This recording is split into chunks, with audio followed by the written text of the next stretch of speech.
You're listening to TLN Radio, a member of the Nation Network of Podcasts and delivered by DoorDash. What's up, everyone? Welcome to episode 13 of the Leafsnation Radio Podcast. Caroline here with the crew. We got Scott, Nick, and Kyle here with us, and lots to talk about on this episode because there was a lot of drama between the Leafs and the Winnipeg Jets in Sunday night's game. We're going to get to that in a second, but first, we had some homework, and it was one to try Tim Biebs, which, Scott, you get MVP for that because you literally got Tim Biebs that day after our podcast last week. And then we're going to give a song each week that we would want on a TLN radio podcast playlist.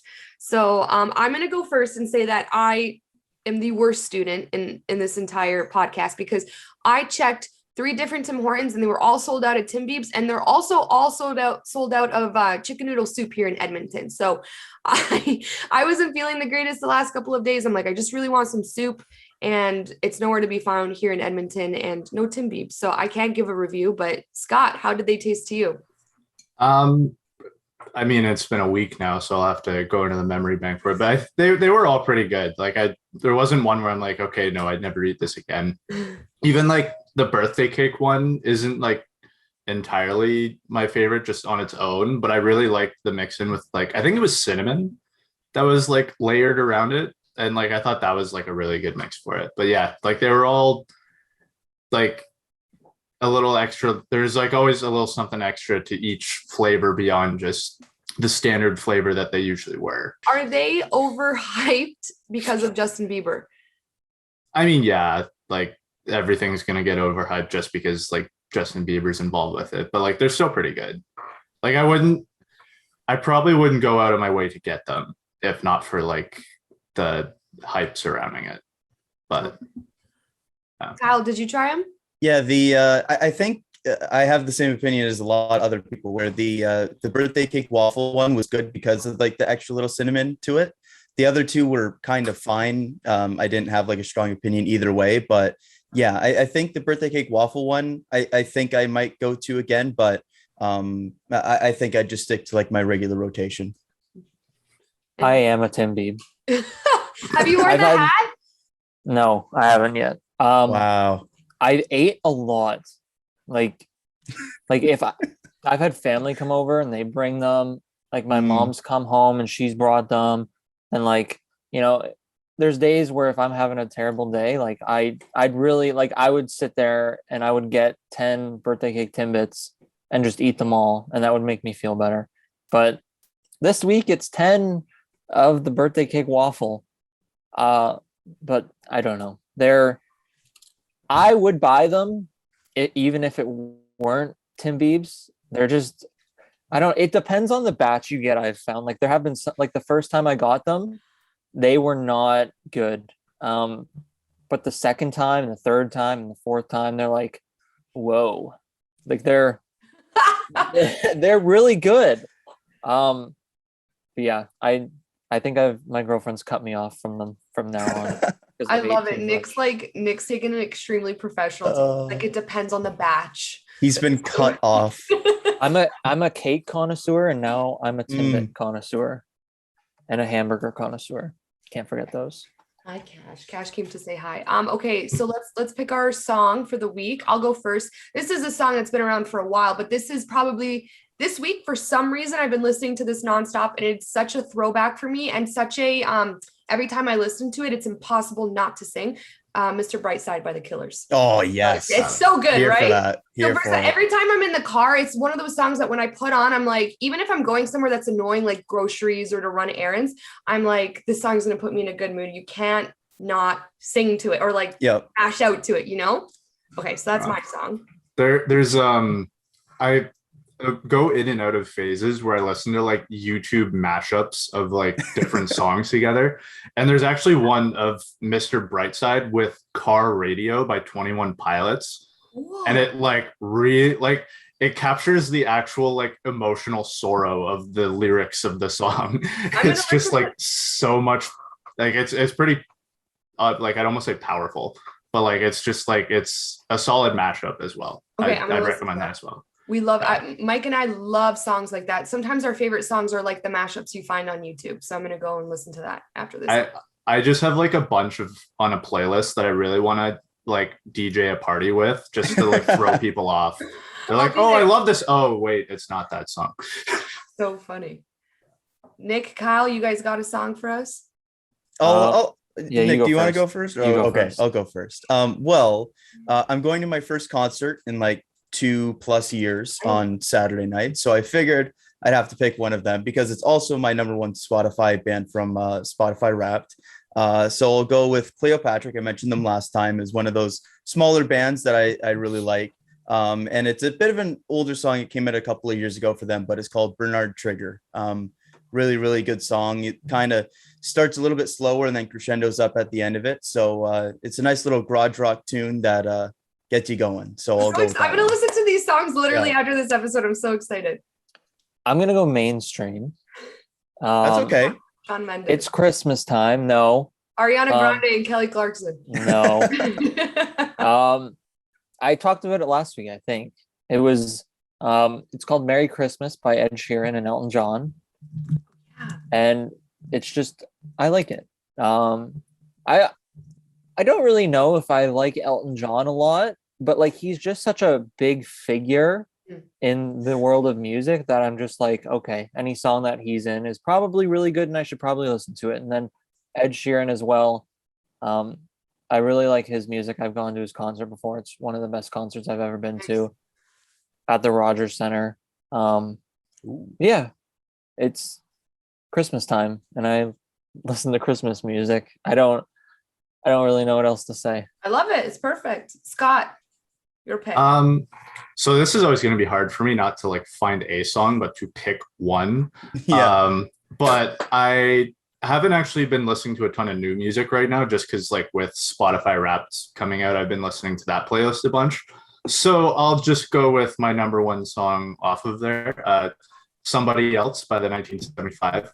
It's not the most upbeat song. It's incredibly sad about seeing someone you used to be in love with somebody else, but it's just a whole vibe. You got that like driving midnight through the city kind of vibes to the song, and you know what, it works for a playoff playlist as well, because you know when we see the Carolina Hurricanes and we see Freddie and Jake Gardner hoist the cup, or Colorado wins and we see I was going to say when Edmonton comes to town and we got to say hi to Zach Hyman. Yeah, and like, Cody Ceci and Tyson Berry and like everyone else who the Edmonton Oilers decide to steal from Toronto. Like it works so well, like because we always just end up seeing one of our former players win a cup every year. So there you go. I love depressing music. Like it's all I listened to in high school was emo, and I just, even if I'm like such a happy person, but there's just something, I get into my feels and I like being there. Like I like being like, oh, I really can relate to this song, or sitting and listening to a song and be like, okay, those lyrics are really, powerful. So I love the happy ones, the sad ones, the Christmas music. It's going to be quite the playlist. Okay. We got a very good mix here. Yeah. Honest to God, it's going to be pretty good. Okay, let's move into all the drama that happened against the Winnipeg Jets for the Leafs. And I think that the right place to start is Pionk's hit on Sandin, the knee-to-knee. Can we please first establish if we think that Pionk's hit was intentional or unintentional? It seems pretty intentional. Like just the way that the shot had already gone by, so it wasn't a play to separate a player from the puck, which is kind of usually what you see for knee-on-knee stuff. It's usually a player that's been deked or juked or something like that, and they're trying to just lunge back into position to break up the play, and it's knee-on-knee contact or something like that. It wasn't like that because Sandin had already shot the puck, so the puck was already gone. It was a lunge in, it was knee on knee. It was just one of those plays that's just ugly all around. There's no benefit to it for Pionk. And it looked pretty bad for Sandin. So I don't know what the supplementary discipline will be. I don't know if Pionk has any history and if that'll play in or anything like that, but it was a pretty ugly play and it looked pretty intentional from my view. Was Neil Pionk the one last season when Mitch Marner went on the empty net and he came after him? Might have been. He's I have a good memory. I would know that's not my memory. That's somebody on Twitter's memory, not mine. Hey, if only that was my memory. Take credit for it. Pionk is dirty, so I would not. He's one of those players where I'm not surprised if that was an intentional, which I do agree with you, Kyle. It was an intentional knee to knee. Yeah, I mean, It was Pionk. Yeah. Yeah. So I'm not. I don't. For me personally, I don't like speculating whether or not it was intentional or not. yeah. I mean, sometimes I do because I mean, when my heart's in it, like that's everything. But like, it looks. If I wanted to go on which line, I would say it does look on the side of intentional. I mean, like Kyle said, the shot was taken. Rasmus Sandin was trying to get it away of a check from Pionk, and then it looks like he stuck out his leg. And I mean, I don't think there's anything else to that. I mean, it's a bad play for him. I don't know what the point of that was. And the funniest thing is the fact that he did not get a penalty for it. There was nothing. And, well, Spezza afterwards didn't get a penalty either. Yeah. So like, that's, I guess, for later on in the podcast to yell about referees, but well, it's a perfect segue. And Scott, since you need to have your take too. Obviously, Spezza's hit on Pionk, he felt like since there was probably a lack of officiating, as a player, when you're in the heat of the moment and your buddy just got, hit, he felt like he had to take matters into his own hands. Absolutely annihilated Pionk on the ice. I'm going to say I'm really surprised that it was a Spezza. Usually that's something you'd actually see from like a Corey Perry, a Brad Marchand. So I am surprised to see it from Spezza. At the same time, Spezza's a heart guy. So he obviously felt the need to defend Sandin in that moment. But I think this all comes down to a lack of officiating and the refs absolutely losing the control in the game. Because again, that could have been eliminated, but thoughts on Spezza's hit on Pionk? Well, it's funny that, there's a lot of similarities to that with another infamous game that got out of hand in recent Leafs history. That is Game 2 of the 2019 first round against the Boston Bruins. And funny enough, both of them had one of the same officials, Brad Meyer. And yeah, it just like gave me so many vibes of that, because in that game, we saw Kadri get hit with a knee on knee from DeBrusk. And then I think DeBrusk also ran Marleau into the boards like right before Kadri did it to DeBrusk. And then Kadri got suspended for the rest of the series, while DeBrusk got I don't even think he got a penalty for any of those plays, never mind a suspension. And yeah, it's the same thing here. Like, there weren't any penalties. We're going to get suspensions for both of them, but Spezza is going to be the one that probably gets the worst one, considering that his hearing is in person. Mm-hmm. So it's like at that, I almost feel like if you're going to suspend Spezza for that, you should probably suspend the referees as well, because they're the reason that Spezza made that hit. Like, he would not have to do that if not for the fact that the refs just suck and can't do their jobs.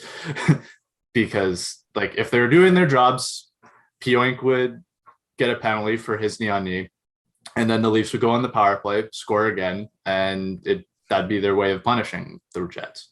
But they don't. So what does Spezza have to do? He has to do a hit himself. I'm not gonna say that like that wasn't clean either. Like, it was definitely dirty. Yeah.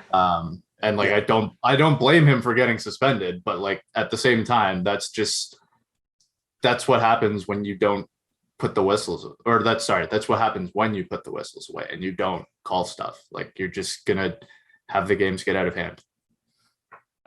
I do want to say one thing. Ken Campbell made an interesting point on Twitter. He said that he basically echoed what Scott was saying, is like, you don't get the need from Spezza to Pionk's head if you call a penalty. And then similar to, I guess, in Edmonton, where Kempe hauled down McDavid and then McDavid went and hit, I don't remember who from behind, but he got thrown out too.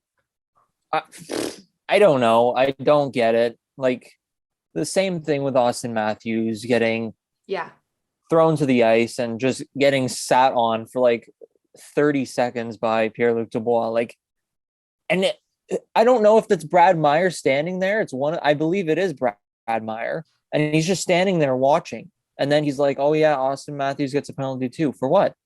He was laying on the ice. There was maybe a little bit of a point where Matthews had like his stick under his arm, but like he let go within like a second or two. So I don't know. I don't get officiating. I really don't. It blows my mind. And just the fact that what differentiates Jason Spezza's suspension and Pionk's is a phone call hearing and a Zoom call. It's the same thing. I don't know. It all blows my mind, and I don't get any of it. It's so stupid. Yeah, it is stupid. I think Terry Koshan, kind of similar to what everybody's been saying, he summed it up pretty good. Like, call the penalty on Pionk, avoid what follows. And yes, that's exactly it. It's not rocket science when you don't have the incident with Pionk called, whether it's just a 2-minute penalty, whatever it was. I know, or I think it was Sheldon Keefe afterwards said that he wanted it to be a 5 or whatever. But then the players are like, okay, it's our responsibility now to take whatever on the ice and rectify it on the ice. And Spezza went out and did that, took something that, again, should have been a penalty and has been offered 5+ games potentially because of the Zoom hearing and stuff. So they have the potential to go over that. They don't have to. It can still be 3 or whatever games if they wanted to. But you don't call the penalty on Pionk, which leads to the Spezza hit on Pionk, which also wasn't called a penalty, which leads to the chaos on the ensuing face-off and the rest of the game. And so if you nip it in the bud at the very beginning and you make the correct call, and I just can't fathom everybody on the ice missing that big collision in the middle of the ice.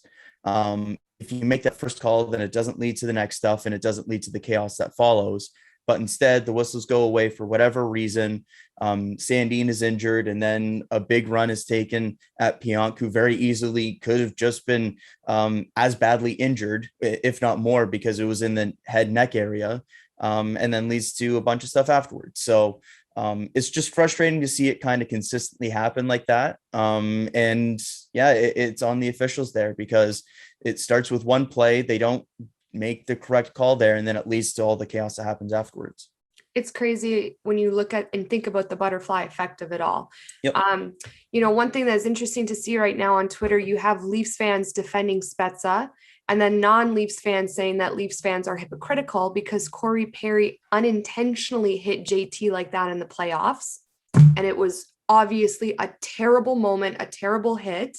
However, they're saying it's unintentional, but Spezza's hit on Pionk was very intentional. Now, when Spezza did that again, I love Spezza, but I don't agree with that. I don't agree with, no matter how much adrenaline you're getting and how much heart you have and how much you want to defend your brother on the ice. You can't do that, especially in the neck head region, because it could have ended up so much worse. And God forbid if it did, that Spezza would never want to harm him. It was just like the heat of the moment.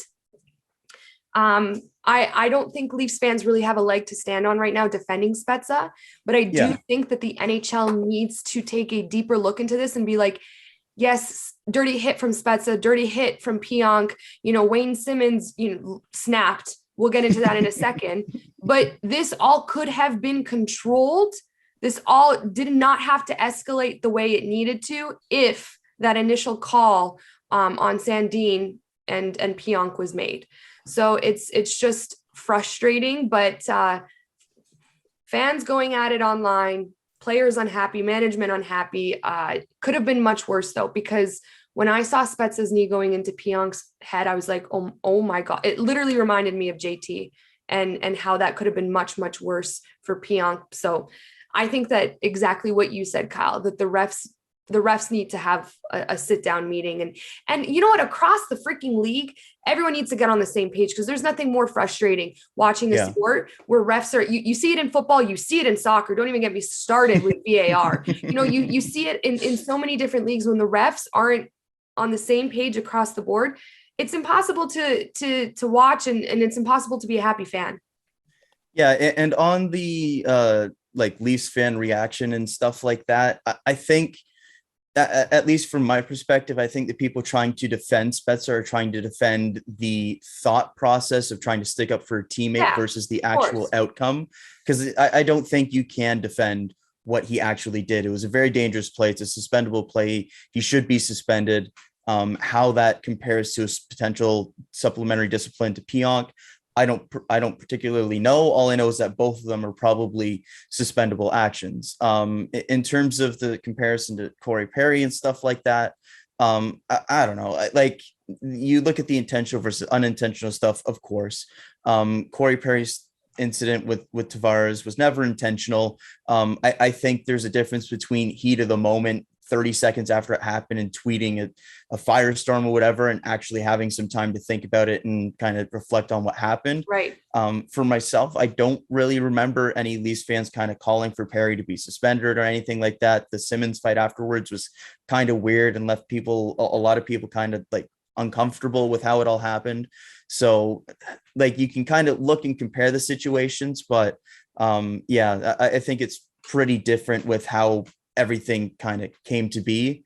I think it's not going to be particularly done with. I think that the league can kind of set an example of it and just kind of give matching suspensions or something like that, but to Pionk and Spezza, and say, you get three, sit it out, and don't let this kind of thing happen again. I think something needs to be discussed with the officials as well, to be like, you can't let things get to this point as well. It's just looking at it from a fan perspective, I can see where people are coming from and trying to defend Spezza, but you just simply can't defend that act. It's way too dangerous and should be a suspension. Totally agree. Well, the thing with the Perry hit on Tavares too is like, it was like the reason that hit actually happens in the first place, and it also does kind of tie into the conversation, is that Tavares was on the ice initially in that position because Ben Sherratt hit him in the knee with his knee.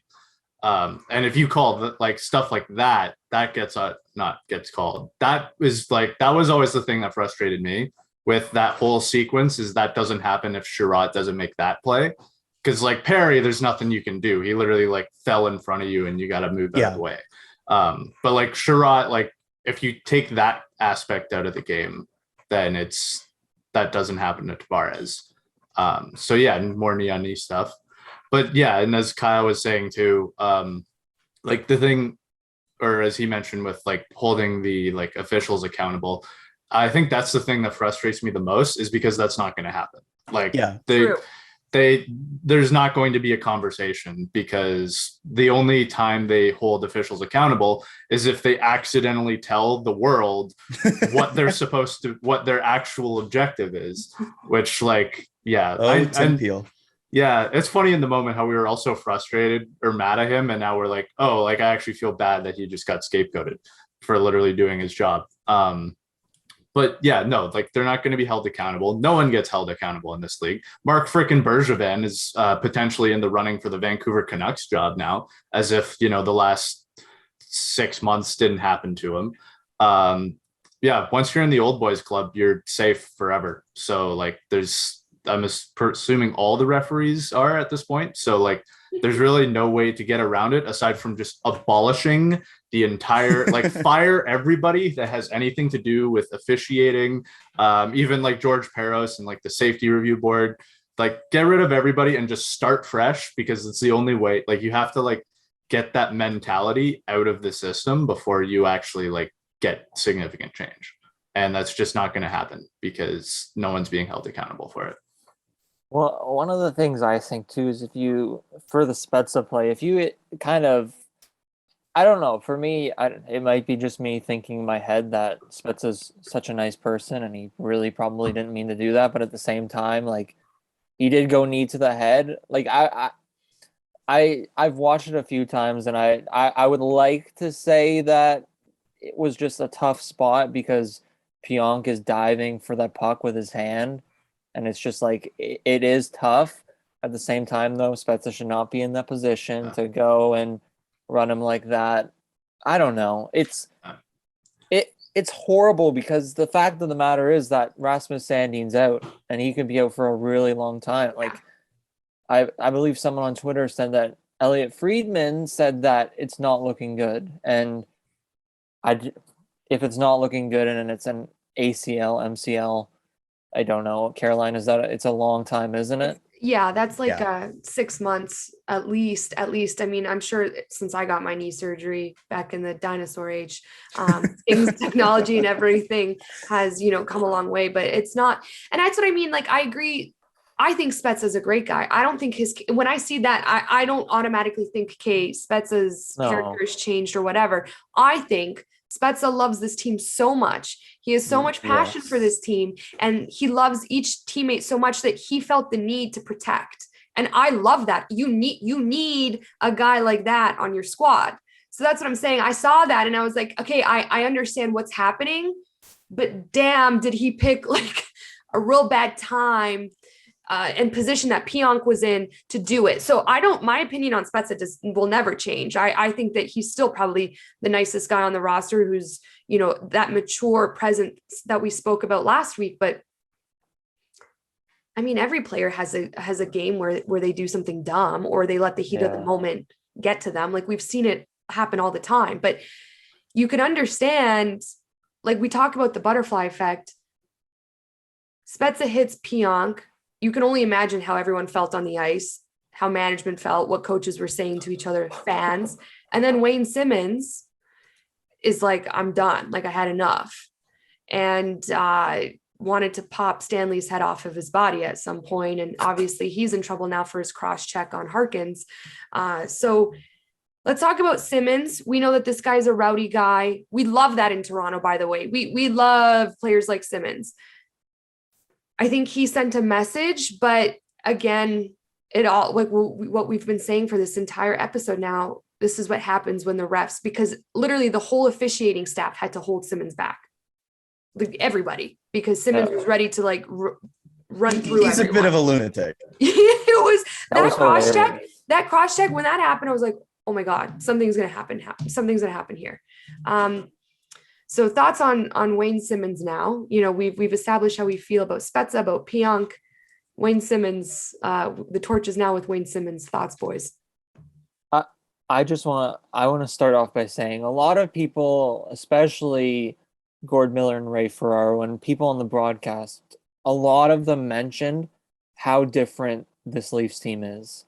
And you don't really get that a lot. You don't really get a lot of, this team is a lot bigger, a lot more scarier. And you have guys like Wayne Simmonds, who we've seen it before. He's willing to back up his players. Same with Jason Spezza. And now you have Kyle Clifford into that mix. And obviously he's not going to get the points, but when you have two guys on the same line who are of that stature, I don't know, that's pretty scary. And I just think it's all hilarious, even though it's not at the same time because people are getting hurt. But like, the fact that they had to use like 2 or 3 guys to get Wayne Simmonds in the penalty box, and then just everything about that whole sequence was so stupid. Logan Stanley getting protected by the referees and then skating off like he's won the Stanley Cup. And then I hate, oh my God. Okay. I'm so glad. Okay. If no one, in a perfect world, no one gets injured. Okay. This drama happens. No one gets injured. I love it because it's exciting, right? I love seeing 2 referees literally hold back Wayne Simmonds because he's so amped. Okay. I love Wayne Simmonds. But then, when you see Stanley like go like this and like act like I don't know, like he just won a gold medal. I don't really know what was happening. I'm like, I hate it, but I love it because it just adds to everything. And this is, I think, sometimes what's missing in hockey. But man, like, all I'm going to say is I think the next time the Jets and the Leafs play is I think a lot of people are going to be tuning in to watch it, to see what happens. Part 2. Also, one more funny thing, is just that I don't know, I'm sure you guys have saw it, but like Winnipeg tweeted out a video after the game Shifley in the dressing room, and Mark Shifley was like, I don't, it was something about the Leafs. He said, winning. Is there anything better than beating the Leafs? Yeah. It's like, honest to God, it kills me. Okay, so this makes me realize, again, stepping outside of the Leafs bubble, everyone hates Toronto, which kills me. That's why I love to cheer for Toronto. Everyone We're the baddies. We're the that TikTok trend, the baddies. But it kind of makes me happy hearing that, because you know how amped everyone is to like play us and beat us. When I saw that, that's when I was like, I can't wait for the next time they play, because you know that the Leafs have seen that and they're like, ew. But yeah, the Jets acted like they won the Stanley Cup. So there's that. Shout out to Wayne Simmonds getting 18 minutes of penalties and 6:14 of time on ice. That's pretty impressive. My God. Oh my God. Yeah. Is there anything else we can say about Wayne? Yeah, go ahead. He knows what he is. Like he knows his role. It was the 7-1 or whatever, 7-0, whatever Pittsburgh game early in the season where he kind of went crazy, slashed a guy and just tried to jump somebody. Like Wayne Simmonds is a bit of a crazy person in some circumstances. We love him for it. It's what he's done his entire career. He's not the top 6 crazy power forward that he used to be, but he's still an effective fourth liner, especially this season. And when it comes time to drop the mitts and get a little bit rough, he's more than willing to do so. And so that's why he's here. He's here to be a leader. He's here to stick up for teammates, all those kind of things, bring the energy and bring that kind of dynamic to the team. And when it gets in situations like that, he's more than willing to jump into the role. Yeah, I think it's just the competitive nature within all of us that just like comes out in those kind of moments, like where you just get really pissed off in the moment and you just become a whole different person from what you actually are. Yeah. Like I mean, like I'm the same thing if I'm like deep into like a video game, or even if I'm in like gym class or something. As a kid, I was always like super in. There was actually one time, random aside story, but we'd be playing floor hockey in gym class. I was the goalie and someone scored on me, and this other guy comes up to me and just like cross checks me in the face right after it as like a celebration. This is gym class? Yeah. Yeah. Jesus Christ. Yeah. I played with St. Mary's is a very passionate hockey town full of people who think they are legitimate and then never go anywhere. So then my retaliation was like someone had dumped the puck behind the net. Guy was going to run it, and I just stuck out my stick and tripped him into the bleachers. And my gym teacher saw me do that, but saw what happened to me. He's like, okay, whatever. I love stuff like, it's true. Like, I think exactly what Scott's saying. When you're an athlete and there's a level of competitiveness and something happens to you where you kind of go into this like alter ego.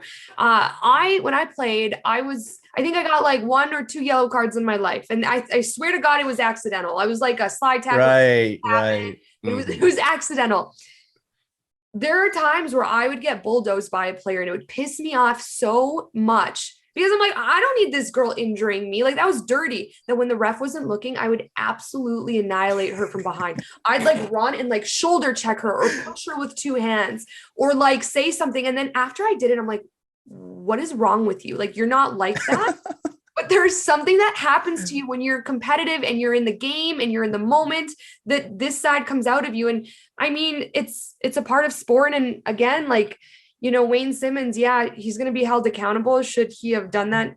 Probably not. But do Leafs fans love it? Yes, because we all know where it comes from. It's just the heat of the moment. And like we've said this entire time, like, I mean, Scott's gym teacher saw what he did, but didn't say anything because he knew that he was, there was a penalty on him first. So it all goes back to officiating years and years ago. That's the premise of this whole podcast, is that there's a hole in officiating. Is your gym teacher Brad Meyer? Cannot confirm or deny. So funny. Let's see what okay, so I have Elliot Friedman's tweet because I think he broke it first today. NHL Department of Player Safety offers Jason Spezza an in-person hearing, meaning there is option to suspend him more than 5 games. Neil Pionk will have a phone hearing, and Wayne Simmonds fined at $2,250, all from last night's Toronto/Winnipeg game.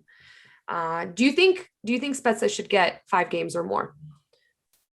No. That seems like a lot. I mean, yeah. And like Spezza hasn't really, I don't think he might have been suspended once. I'm not 100% sure, but he's been a clean record. And like, that's a big, especially for a guy who's liked so much around the league and like is one of the nicest players and everything like that. It's surprising that they went that route and gave him the opportunity to do a Zoom call and have that opportunity for them to give him 5 games. I think it's surprising, and I think both of the Pionk hit on Sandin and then Spezza on Pionk.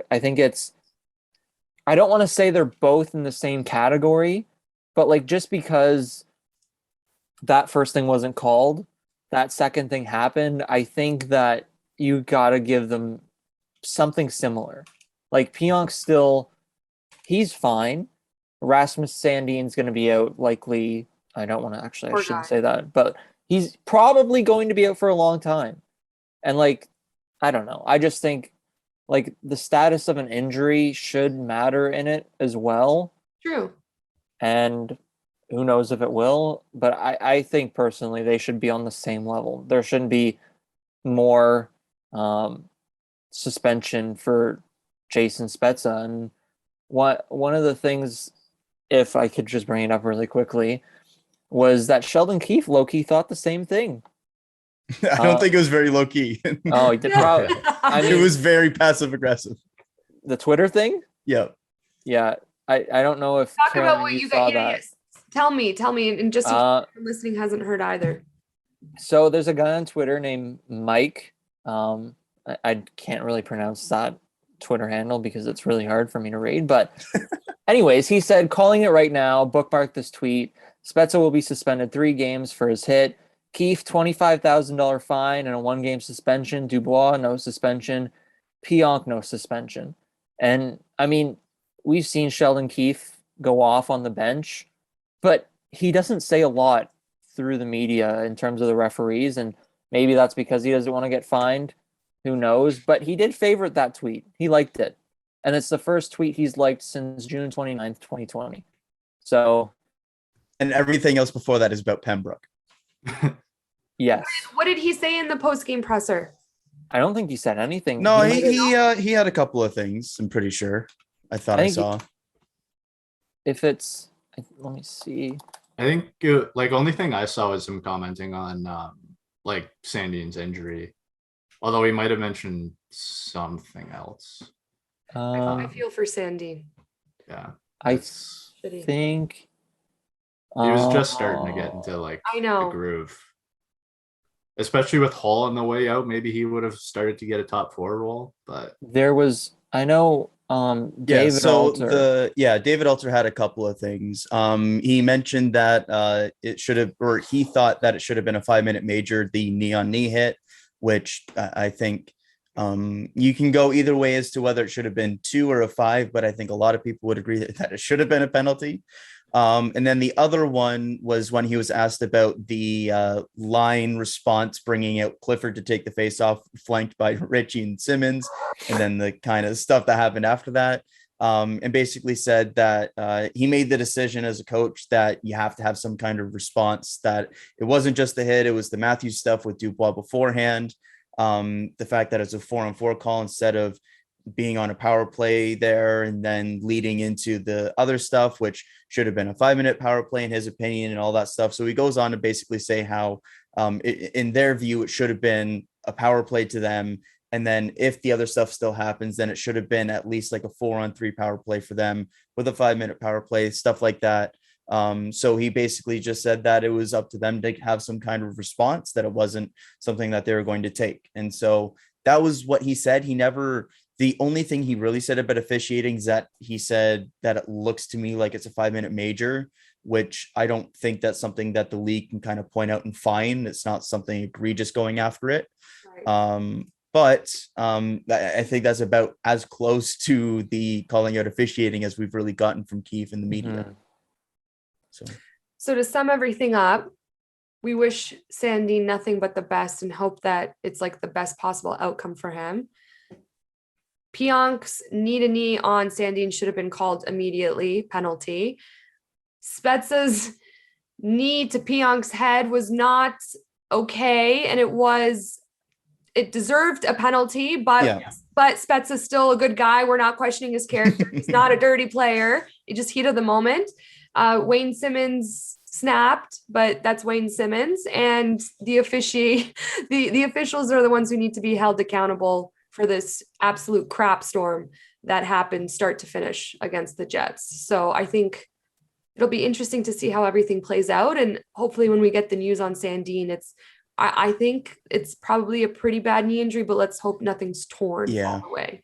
That's the scary part. In terms of suspensions and whether Spezza will get 5+ games, since the beginning of last season, there's only been 3 suspensions for on-ice things that have been 5 games or more.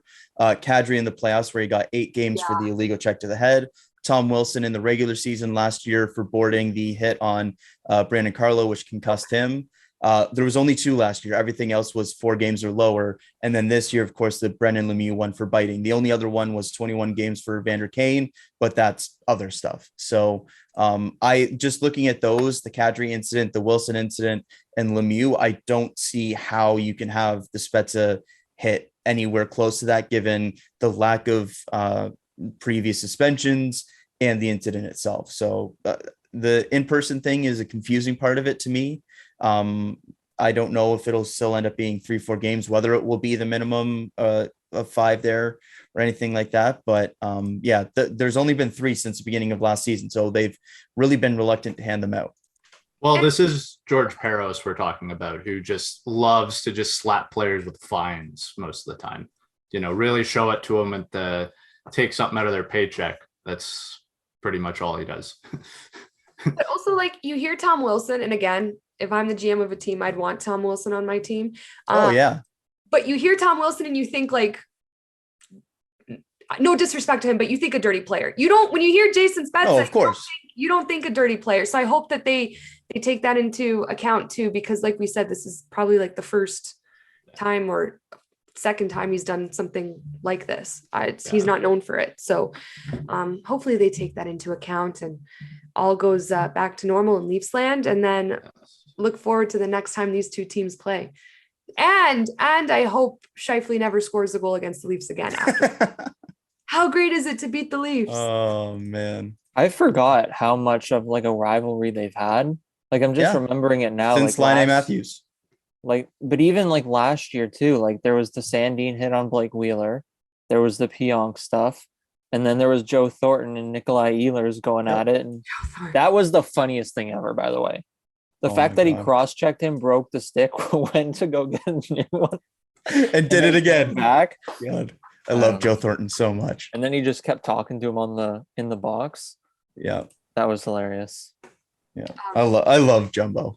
God. That was one of the funniest like things that I've seen on the Leafs in a while. But yeah, like ever since the Matthews Laine draft, it's been a little bit of animosity between the two teams, whether it was the first game between the two with the overtime game, Matthews goes one way, stopped on the breakaway in overtime, goes back the other way, Laine scores, stuff like that, to the more physical stuff we've had the last year and a bit. There's a low-key rivalry between these two teams. Why does everyone hate the Leafs so much? It's the biggest fan base, so yeah, it's haters. It's like how me with like some music sometimes, like I don't usually hate bands or artists unless they're shoved in my face all the time and like all anyone wants to talk about. So considering like a lot of Leafs fans just only want to talk about the Leafs or make everything about the Leafs, I don't blame other fans for getting a little bit annoyed of Leafs fans and just wanting the Leafs to always suffer. Maybe they just want their team to be the Leafs and their team is not the Leafs. Yeah. I mean, like, if I remember, like, as a child, like, people would say, like, oh, if you get bullied, it's usually because the other person is not confident within themselves or something like that. I mean, we're not the ones out bullying people. We're just here trying to live our life. And other people are like, nope, we don't like you, but we didn't do anything. I mean, we didn't win a cup for how long has it been now? I don't even know. 1960. Almost 55 years. But like, yeah. I had to bring that one up, eh? And we're proud of it. We've got the longest streak going in the NHL for all the wrong Haven't reasons. even made the Cup final, let alone won it. Yeah, my dad hasn't even seen them win a Stanley Cup. Ooh. It's crazy to think about. Okay, quickly, let's talk about Austin Matthews showing up to the press conference before the Colorado Avalanche game with no mustache, then going out on the ice and scoring a hattie. Coincidence? I think not. I think Austin Matthews needs to be clean shaven for the rest of the season because he's on a little bit of a streak now. Scott, you had the great headline after the game, right? Yeah, that was mine. I said unknown 16-year-old gets past security, scores hat trick against Avs, which honestly sounds like a punchline you'd hear to like a joke about the Leafs like 10 years ago. Like that's always like when the Leafs were really bad. But yeah, I mean it's unsettling. I kind of like the look with the mustache just because it like I know it's we gotten used to it. Yeah. I know it's a bad mustache, but it just like it kind of looks nice on him. But yeah, I mean, you know, he looked like his 18-year-old self, and his 18-year-old self in his first game scored 4 goals in 1 game. So maybe he just tried to pay homage to it. Looks really weird.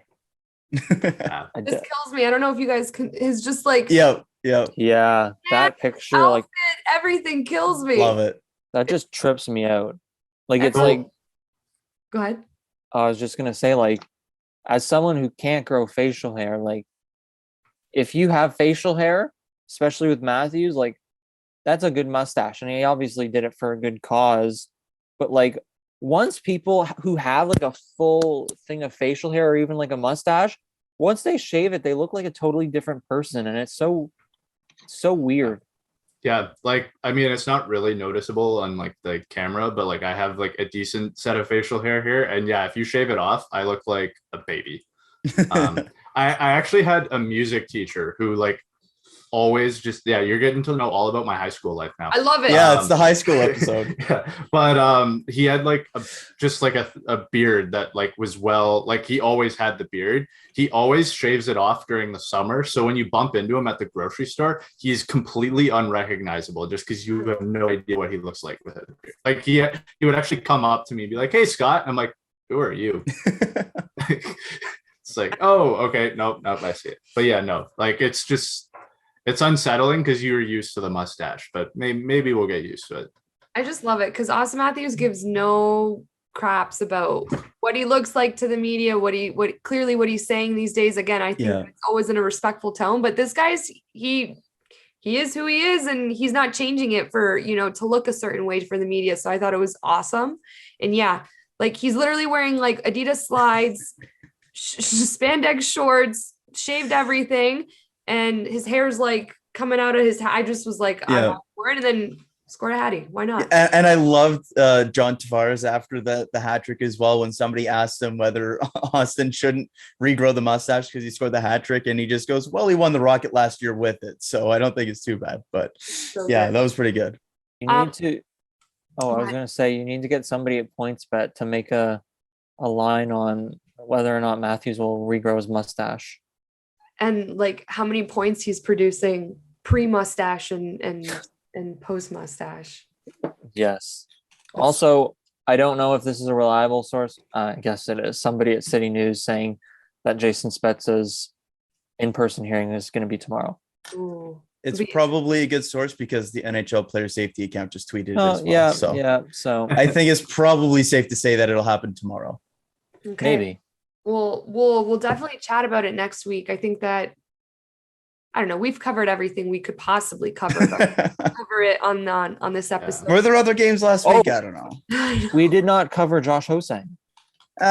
We don't know if we want I mean, if we can not. touch on it if we want, but we could say sources or speculations or rumor has it. You know that song? Nick? No, it's over. Yes, I do. Adele. Yeah, Adele. There you go. Okay, yeah. Am I like? I'm 5? Am I 5? No, I just didn't know if you were listening to anything but Christmas music. No. No, I know Adele. Okay. Go ahead. I don't know.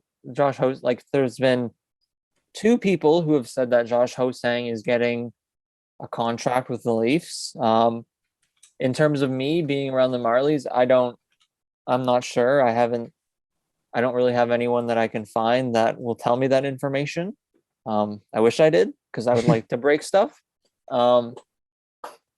I did ask one person, and they said to be determined. So I don't know what's going on here, but I mean, to me, it doesn't make sense to bring him up this early, because he's going to have to go through waivers again if he doesn't, for one, if they need to maneuver the cap, and two, like, if he's not playing well in the NHL and it's just like he's going to go through waivers, he's going to get claimed. And I don't think the Leafs want that. I mean, any team right now has the ability to sign him if they want to. Yeah. I also do think, though, that Ho-Sang's not willing to sign with any team.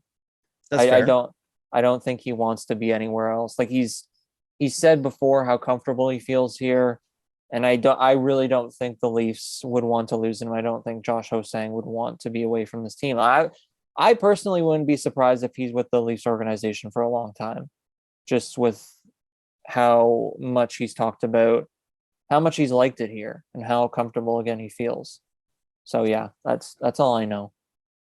Well, which is big for Josh Ho-Sang. That comfort and security and being heard, I'm sure, means a lot, and he's been killing it. So, maybe Nick has a point in that, saying that Toronto's home for him right now. Yeah, and if he does get the call up, if he does get upgraded to an NHL contract, it's absolutely deserved. I think he's pretty clearly been the Marlies' best and most consistent forward, whether it's in terms of his goals, whether it's in terms of his power play production. His 5-on-5 goal differential with the Marlies is the best on the team at 65%, 13 goals for at 5-on-5, 7 goals against. He's been great in his role. Obviously, the goal scoring isn't going to be as high because he's shooting 30% right now, and that's just not sustainable. But he's been really solid. And I can see a scenario where this is legit, because if Marner is still out for a game or two, because that's something that happened, and if Spezza is suspended, all of a sudden you're down 2 right wingers. Do you really want to put Joey Anderson into that kind of top 6 role or something like that, especially when he's creeping up on that 30 days on an NHL roster and will require waivers against stuff like that? So you could bring a Josh Ho-Sang into the lineup now where you have a potential top 6 opportunity for him and kind of see what they've got. So I can see a scenario where it is legit there. I can also see where Jack Hahn was just kind of saying, hey, they should do this. But yeah, in terms of what would actually happen after that, they don't need to put him on waivers to bring him to the NHL, but they would need to put him on waivers to send him back down to the Marlies if they do sign him to an NHL contract. So that's the thing to maybe watch for. He's cleared waivers in the past when he was younger and had similar production in the AHL. So I don't really know what the appetite would be for a team to claim him. The Leafs could add on a second year to a contract that they give him and make it more waiver proof. But if there were a time to do it, depending on what happens with Spezza, depending on the timeline with Marner, it could make sense to kind of give him the opportunity now. I mean, we are forgetting that if you slap the words Toronto Maple Leafs next to any player that goes through waivers, that is a good point. It makes them 10 times more attractive to claim. So I was just going to say, like, if Joey Anderson goes through waivers, I mean, on another team, he probably would clear. On the Leafs, though, you never know. I don't know. That's another thing about the Leafs is the NHL teams love to claim the players, which doesn't make sense. Means you got good depth players, so. Yeah, exactly. All right, guys, let's wrap up episode 13. That was all the drama from the Winnipeg game on Sunday night. We'll see what happens from here. A lot to go over on next week's episode, but anything else that we want to say before we wrap up? Kadri scoring 2 goals against us never will not hurt. Oh, yeah. I love it. Scoring 8 against them. Yeah, exactly. So that's it. All right. I'm good. You guys good? Yeah. Just one final thing. Big game on Thursday against the Lightning again. Blue Jackets tomorrow as we're recording this, and then Chicago on Saturday night. So a bit of a slower week. I think it's been like 4 games a week the last couple of weeks, but 3 games this week. But another big test against Tampa there on Thursday. I think those Columbus and Chicago games at home will be a nice little like way to relax. Been a lot of road games recently. Yeah, and then they also go out west again after this to Eastern Canada and then Seattle. Got that first Seattle game coming up. So yeah, Awesome. More 10 o'clock games. Yeah, you know what? I don't miss Eastern time at all. Yeah, You're lucky. see. I remember the days where it was like midnight and I'm just like finishing. Yep. I'm like, oh my God. And now it's 10 p.m. I'm having like my 8 hours. 4 p.m. games. Like it's crazy. Nice. It's crazy. Mountain time is better. It's great. It's great for North American sports, but I bet it probably sucks for European sports. I have a friend in BC who's into F1 with me, and she does not like getting up at 5 a.m. for some of the races. Well, even my dad's like, oh, this soccer game's happening. I'm like, what time? And he's like 8 a.m. I'm like 6 a.m. my time. I'm like, if on a Sunday I'm waking up on that time, unless it's like, the craziest game. But that you are very, very right. So, yeah. All right, everyone, this has been episode 13. Of course, you guys know the drill. Tweet us, like, share, subscribe. I don't even know if that's possible on podcast, but this has been episode 13 of the Leafsnation Radio Pod, and we'll be back next week. Thanks for listening to TLN Radio, a member of the Nation Network of Podcasts and delivered by DoorDash. Make sure you hit the subscribe button and never miss an episode.